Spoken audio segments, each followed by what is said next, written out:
अस्सलाम वालेकुम dear students. इस वीडियो में हम बात करेंगे इंटरनेट, इंट्रानेट और एक्सट्रानेट के बारे में।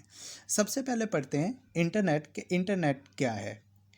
Internet stand for international network.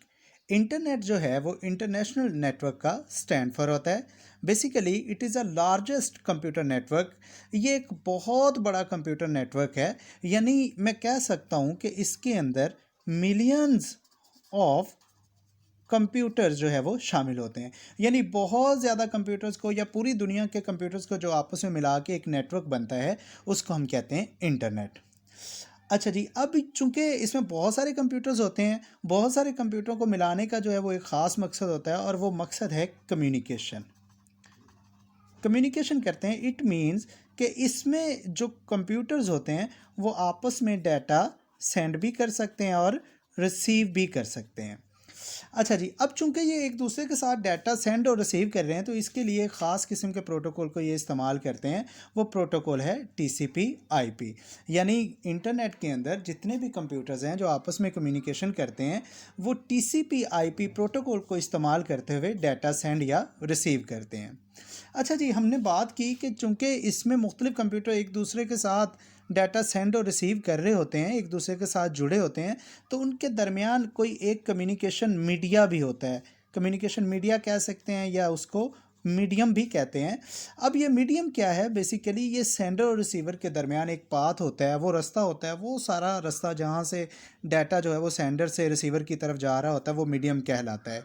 अच्छा, अब ये मीडियम जो है वो नॉर्मली जो है वो 3 टाइप्स के होते हैं, वो मैं तीनों बता देता हूँ। ये कोई टेलीफोन जो है वो लाइंस हो सकती हैं, या फिर ऑप्टिकल फाइबर हो सकती है, या फिर ये सैटेलाइट हो सकता है, सैटेलाइट। अच्छा जी, अब इससे आगे बात करते हैं हम लोग कि अब चूंकि इंटरनेट के अंदर बहुत सारे कंप्यूटर शामिल होते हैं, बहुत सारे कंप्यूटर मिलके एक बड़ा नेटवर्क बनाते हैं, तो इसका फ़ायदा क्या होता है? इसका फ़ायदा ये है कि इसने पूरी दुनिया को जो है वो एक ग्लोबल विलेज बना के रख दिया है। यानी इसके ज़रिए आज यहाँ पे हम पाकिस्तान में बैठे किसी भी और कंट्री में जो है वो बात कर सकते हैं। सो इसका फ़ायदा क्या हुआ कि इसने पूरी दुनिया को ग्लोबल विलेज बना के रख दिया है। अच्छा जी, इसका और अगर मैं एक फ़ायदा बता दूँ तो इसके ज़रिए आपको जो है वो किसी भी किस्म की जो है वो इन्फॉर्मेशन बड़ी आसानी से जो है वो आप एक्सेस कर लेते हैं। इसका कोई एक और फ़ायदा बता दूँ तो वो फ़ायदा ये है कि इसके ज़रिए आप जो है वो स्टडी के मतलब कोई भी एक टॉपिक जो है वो बड़ी आसानी से इंटरनेट पे जाके आप लोग सर्च कर लेते हैं।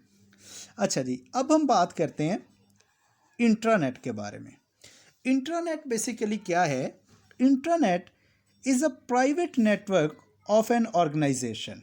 यानी ये किसी ऑर्गेनाइजेशन का एक प्राइवेट नेटवर्क होता है जिसको सिर्फ उस ऑर्गेनाइजेशन के यूज़र ही यूज़ कर सकते हैं। यानी जो उस ऑर्गेनाइजेशन के यूज़र्स हैं सिर्फ वही इसको यूज़ कर सकते हैं, कोई और इसको यूज़ नहीं कर सकता। अच्छा, अब जो इंटरनेट है वो बेसिकली इंटरनेट को इस्तेमाल करता है। किसको इस्तेमाल करता है? इंटरनेट को। यानी ऐसे कह लें कि अगर मैं एक ये कहता हूँ कि मैं एक इंटरनेट की एक डायग्राम से समझाने की कोशिश करता हूँ, ये इंटरनेट है तो इसमें एक ऑर्गेनाइजेशन है जिसका नाम है ABC। तो इसके जितने यूज़र्स हैं, फॉर एग्जांपल इसके ये 4 यूज़र हैं, ये आपस में इंटरनेट को इस्तेमाल करते हुए एक दूसरे के साथ डाटा जो है वो सेंड और रिसीव कर सकते हैं। लेकिन इस ऑर्गेनाइजेशन के जो बाहर वाले लोग हैं, फॉर एग्जांपल एक यूज़र ये है और एक यूज़र ये है, ये इसको यूज़ नहीं कर सकते। यानी ऐसे कह लें कि इंट्रानेट जो है ये इंटरनेट को इस्तेमाल करता है और इंटरनेट को इस्तेमाल करते हुए इसके जो अपने यूज़र हैं सिर्फ वो इंटरनेट को इस्तेमाल कर सकते हैं, कोई और इसको इस्तेमाल नहीं कर सकता जो इस ऑर्गेनाइजेशन का एम्प्लॉय नहीं है। अब हम बात करते हैं एक्स्ट्रानेट के बारे में।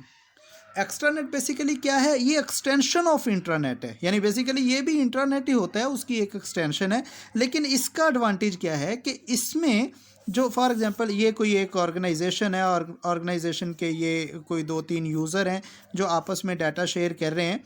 इसका एक इजाफी फ़ायदा ये होता है कि इसमें जो ऑर्गेनाइजेशन के बाहर वाले लोग हैं वो भी इसके साथ कम्युनिकेशन कर सकते हैं। फॉर एग्जांपल ये मैंने 2 यूज़र्स बना दिए हैं, ये भी इसके साथ इंटरनेट को इस्तेमाल कर सकते हैं। यानी इंटरनेट को यूज़ करते हुए एक दूसरे के साथ डाटा शेयर कर सकते हैं, डाटा सेंड भी कर सकते हैं, रिसीव भी कर सकते हैं।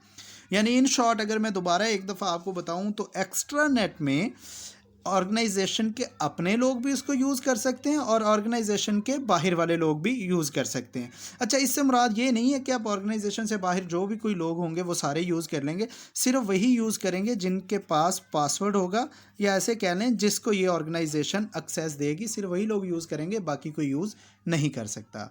जी स्टूडेंट, आज हमने बात की इंटरनेट, इंट्रानेट और एक्स्ट्रानेट के बारे में। इंटरनेट क्या होता है? इंटरनेशनल नेटवर्क है, बहुत बड़ा नेटवर्क है जिसमें बहुत सारे कंप्यूटर शामिल होते हैं, एक दूसरे के साथ जुड़े होते हैं और डाटा जो है वो सेंड और रिसीव करते हैं, एक दूसरे के साथ कम्युनिकेशन करते हैं। इंटरनेट क्या होता है? Basically it is a private network of an organisation, और इसको सिर्फ ऑर्गेनाइजेशन के लोग इस्तेमाल करते हैं और कोई बाहर वाला यूज़ नहीं करता। लेकिन इसमें याद रखिएगा, इंट्रानेट जो है वो इंटरनेट को यूज़ करते हुए इसके यूज़र जो है वो एक दूसरे से डाटा शेयर करते हैं। एक्स्ट्रानेट बेसिकली ये एक्सटेंशन ऑफ इंटरनेट है। इसका इजाफी फ़ायदा ये होता है कि जैसे इंटरनेट में तो था कि सिर्फ इसके इंटरनल लोग ही यूज़ कर सकते हैं, इंटरनल यूज़र ही यूज़ कर सकते हैं, लेकिन एक्स्ट्रानेट में ये होता है इंटरनेट को इस्तेमाल करते हुए इंटरनल यूज़र भी डाटा शेयर कर सकते हैं और एक्सटर्नल यूज़र भी शेयर कर सकते हैं।